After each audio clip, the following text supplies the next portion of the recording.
الحمدللہ وکفی وسلام علی عبادہ الذین اصطفی اما بعد۔ محترم ناظرین، السلام علیکم ورحمۃ اللہ وبرکاتہ۔ پچھلی قسط میں آپ لوگوں نے نبی اکرم صلی اللہ علیہ وسلم کی والدہ حضرت آمنہ اور آپ کے دادا عبد المطلب کے انتقال کی خبر سنی۔ اس کے بعد آپ کی کفالت آپ کے چچا ابو طالب نے کی۔ اس کے بعد آپ پرورش پاتے رہے، دھیرے دھیرے بڑھتے رہے، جوان ہوتے رہے۔ جب ایک عمر کو پہنچے تو پھر آپ صلی اللہ علیہ وسلم نے جو سوشل ایکٹیویٹیز ہیں، سماجی کام ہیں، اس میں حصہ لینا شروع کیا۔ جیسا کہ آپ کے علم میں ہے کہ عرب کا یہ ماحول تھا کہ لوگ چھوٹی چھوٹی بات پر کئی سالوں تک جنگیں لڑا کرتے تھے۔ انہی جنگوں کے اندر ایک جنگ مشہور ہے حرب الفجار کے نام سے۔ یہ جنگ، اس میں قریش تھے اور ان کے اپوزٹ کوئی دوسرا قبیلہ تھا۔ تو چونکہ نبی اکرم صلی اللہ علیہ وسلم کی مجبوری تھی کہ وہ قریش قبیلے میں تھے، تو آپ نے شرکت کی، اس جنگ میں آپ نے شرکت کی، لیکن آپ نے کسی پر ہاتھ نہیں اٹھایا۔ بعض طبیعتوں کے اندر بعض لوگوں کو یہ خیال ہوا کہ یہ اس طرح کی فالتو چیزوں سے کوئی حاصل نہیں ہے، کیوں نہ اس کی اصلاح کی جائے۔ اور اس وقت ایک چل رہا تھا مسئلہ، ایک غریب قبیلہ تھا، قبیلہ زبید یا قبیلہ زبید۔ اس کے ایک شخص پر ایک بڑے خاندان کے شخص کی طرف سے زیادتی ہو رہی تھی، جن کا نام عاص بن وائل تھا۔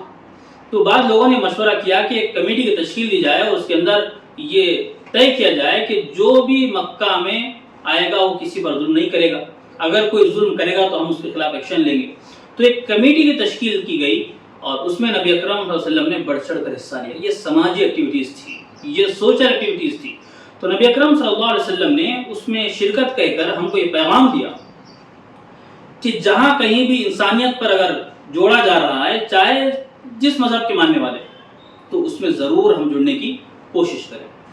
اور جو حلف الفضول ہے اس کے متعلق بعد میں بھی نبی اکرم صلی اللہ علیہ وسلم نے بات بیان فرمائی کہ مجھے اگر لڑائی کے اپوزٹ اگر معاہدے پر مجھے آمادہ کیا جائے تو میں معاہدہ ضرور کروں گا۔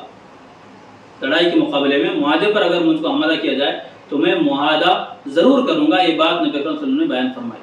تو یہ جو لڑائیوں کا مستقل سلسلہ چل رہا تھا، ان سلسلوں میں ایک سلسلہ ایک یہ بھی تھا حرب الفجار کا۔ اس کے اندر قریش کیونکہ حریف تھے تو انہوں نے وہاں پر لڑا، تو نبی اکرم صلی اللہ علیہ وسلم نے اس میں شرکت کی، لیکن آپ نے کسی پر ہاتھ تک نہیں اٹھایا۔ تاریخ میں یہ بات مسلم ملتی ہے۔ اور دوسری بات یہ ہے کہ جہاں کہیں بھی انسانیت کے اعتبار سے جوڑا جائے تو یہ سیرت کا ہم کو پیغام ہے، نبی اکرم صلی اللہ علیہ وسلم کا عمل ہے کہ ایسے چیزوں میں شرکت کی جائے، لیکن وہاں انسانیت پر بات ہو، وہاں پر مذہبی بات نہ ہو۔ تو یہ اصول ہم کو بیان کیا گیا ہے۔ اور نبی اکرم صلی اللہ علیہ وسلم نے صرف زبان سے کہہ کر ختم مسئلے کو نہیں کیا، بلکہ آپ نے جو کہا اس پر عمل کر کے دکھایا۔ آپ نے اخلاق کی تعلیم دی تو پہلے آپ خود اخلاق پر اترے۔ اسی لیے اللہ رب العالمین نے فرمایا وَإِنَّكَ لَعَلَىٰ خُلُقٍ عَظِيمٍ، کہ اخلاق کا جو بہترین نمونہ ہو سکتا ہے، جو اعلیٰ ترین نمونہ ہو سکتا ہے، اس مقام پر آپ فائز ہیں۔ یہ اللہ نے گواہی یوں ہی نہیں دی، آپ کے اخلاق اس طرح تھے، آپ کے لوگوں سے مل جول ایسا تھا۔ تو یہ بات معلوم ہوئی کہ ایک تھیوری ہوتی ہے، پریکٹیکل ہوتا ہے۔ نبی اکرم صلی اللہ علیہ وسلم کی زندگی دونوں چیزوں سے مزین ہے۔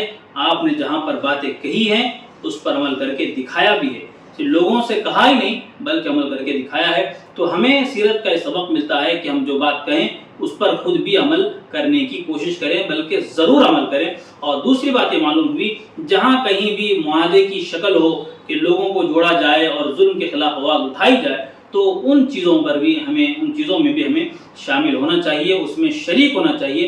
یہ بھی سیرت کا ایک پیغام ہے۔ تو اسی پر آج اکتفا کرتے ہیں۔ پھر اگلے جو ہے ہم حضرت خدیجہ رضی اللہ عنہا سے جو نبی اکرم صلی اللہ علیہ وسلم کا رشتہ قائم ہوا، اس پر انشاءاللہ گفتگو کریں گے۔ اسی بات پر اکتفا کرتے ہوئے وآخر دعوانا ان الحمدللہ رب العالمین۔